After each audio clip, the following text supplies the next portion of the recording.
Kalavathi review. గతేడాది వచ్చిన అరణ్మనై ఘన విజయం సొంతం చేసుకున్న నేపథ్యంలో ఆ చిత్రానికి సీక్వెల్గా తెరకెక్కిన చిత్రం అరణ్మనై 2. తొలి భాగాన్ని తెరకెక్కించిన సుందర్ సి రెండో భాగానికి కూడా దర్శకత్వ బాధ్యతలు నిర్వర్తించగా, తొలి భాగంలో చంద్రకళగా టైటిల్ పాత్ర పోషించిన హన్సిక రెండో భాగంలోనూ కళావతిగా నటించింది.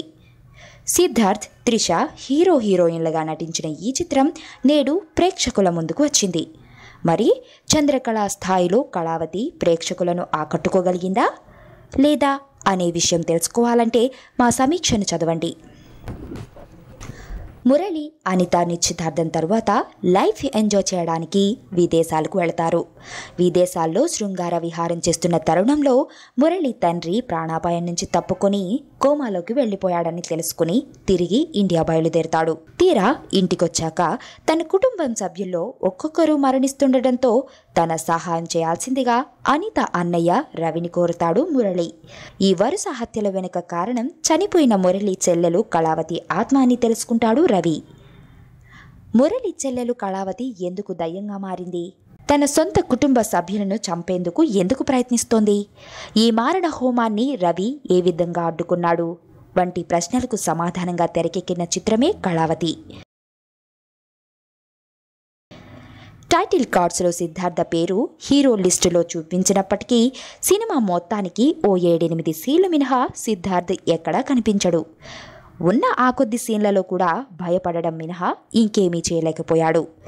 స్వతహాగా అద్భుతమైన నటుడైన సిద్ధార్థ్కి కళావతి చిత్రంలో నటించడానికి స్కోప్ లేకుండా పోవడం గమనార్హం. త్రిష ఈ చిత్రంలో గ్లామర్ డోస్ పెంచింది. ఇంట్రో సాంగ్లోనే బికినీతో ఆడియన్స్ను అలరించింది. అయితే నటన పరంగా మాత్రం ఆకట్టుకోలేకపోయింది. అందాలు ఆరబోయడంలో ఏమాత్రం సంకోచించని త్రిష హావభావాలు ప్రకటనలో మాత్రం సంశయం వ్యక్తం చేసింది.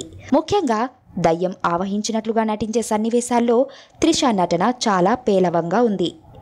కళావతిగా టైటిల్ పాత్రకు హన్సిక న్యాయం చేయలేకపోయింది. తక్కువ కులం వాణ్ణి పెళ్లి చేసుకుని అతడి కారణంగా గర్భవతి అయి సొంత తండ్రి చేతిలో మరణించే సన్నివేశంలో హన్సిక నటన హాస్యాస్పదంగా ఉంది.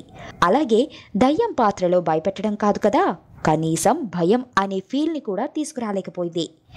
తన బుద్ధిబలంతో సినిమాలో ట్విస్టులన్నీ రివీల్ చేసే రవి పాత్రలో దర్శకుడు సుందర్ సి హావభావాల పరంగా అక్కడక్కడ పర్వాలేదనిపించుకున్నప్పటికీ సినిమాకు ఎంతో కీలకమైన క్లైమాక్స్ ఎపిసోడ్లో మాత్రం రంజింపచేయలేకపోయాడు.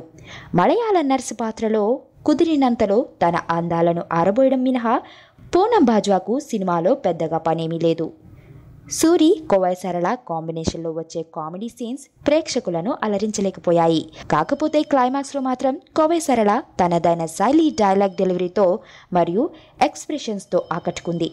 సూరి పంచ్ డైలాగ్స్ అప్పుడప్పుడు పేలాయి. యూకే సెంథిల్ కుమార్ ఫోటోగ్రఫీ సినిమాకు హర్రర్ ఎఫెక్ట్ తీసుకురావడంలో విఫలమైంది. కొన్ని సన్నివేశాల్లో లైటింగ్ కూడా సెట్ అవ్వలేదు. లో ప్రొడక్షన్స్ వాల్యూస్ కారణంగా అవుట్పుట్ మ్యాక్సిమం దెబ్బతింది. హిప్-హాప్ తమిళ స్వరపరిచిన 2 పాటలు ఒరిజినల్ వెర్షన్లో ఎలా ఉన్నాయో తెలియదు కానీ తెలుగులో మాత్రం మంచి సాహిత్యం, గాయకులు లేకపోవడంతో వినడానికి ఇబ్బంది పడాల్సి వచ్చింది. ఇక బ్యాక్గ్రౌండ్ స్కోర్ స్పెషలిస్ట్ అయిన హిప్-హాప్ తమిళ కళావతిలో మాత్రం తన మార్క్ ప్రదర్శించలేకపోయాడు. నిర్మాణ విలువలు ఈ చిత్రానికి పెద్ద మైనస్. కోట్లు ఖర్చు చేసి 130 అడుగుల అమ్మవారి విగ్రహం, భవంతి సెట్ను తయారు చేసుకున్న నిర్మాతలు విజువల్గా, టెక్నికల్గా కళావతికి గ్రాండియర్ తీసుకురాలేకపోయారు. గ్రాఫిక్స్లో క్లారిటీ మిస్ అయింది. ముఖ్యంగా త్రిష శరీరంలో హన్సిక ఆత్మ ప్రవేశించడం, త్రిష శరీరంలో హన్సిక ఆత్మ ఉన్నట్లుగా చూపించే సన్నివేశాల్లో CG వర్క్ ఇంకాస్త ఎఫెక్టివ్గా ఉంటే బాగుండేది. ఒక పాట మినహా సినిమా మొత్తం ఒక భవంతిలోనే చుట్టడంతో ప్రేక్షకుడు ఎక్కడా కొత్తదనాన్ని ఫీల్ అవ్వడానికి ఆస్కారం లేకుండా పోయింది. ఒక కథకుడిగా, దర్శకుడిగా, నటుడిగా కళావతి చిత్రంలో త్రిపాత్రాభినయం చేసిన సుందర్ సి ఈ 3 పాత్రల్లోనూ ఆకట్టుకోలేకపోయాడు.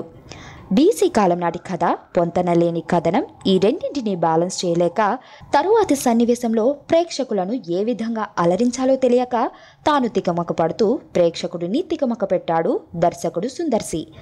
పరువు హత్య అనే కాన్సెప్ట్ను ఎన్నుకొని దానికి హర్రర్ను జత చేసి అక్కడక్కడ కామెడీ దట్టించి నెట్టుకొచ్చేద్దాం అనుకున్న సుందర్సి ఈ మూడింటిని సరైన మోతాదులో ప్రేక్షకులకు అందించడంలో విఫలమయ్యాడు. ముఖ్యంగా పరువు కోసం కన్న కూతుర్ని హత్య చేసే సన్నివేశంలో తండ్రి కూతుళ్ల మధ్య వచ్చే సంభాషణ అక్కడ జరిగేది మర్డరా లేక కామెడీనా అని సినిమా చూస్తున్న ప్రేక్షకులు తమను తాము ప్రశ్నించుకునే స్థాయిలో ఉంది. ఇక సినిమాను ఎలా ముగించాలో తెలియక చిత్ర విచిత్రమైన మలుపులు తిప్పి కథను సుఖాంతం చేసిన వైనం ప్రేక్షకుణ్ణి అసహనానికి లోను చేస్తుంది. అటు భయపెట్టలేక ఇటు నవ్వించలేక తాను ఇబ్బంది పడుతూ ప్రేక్షకులను ఇబ్బంది పెట్టే కళావతి. రేటింగ్ 2.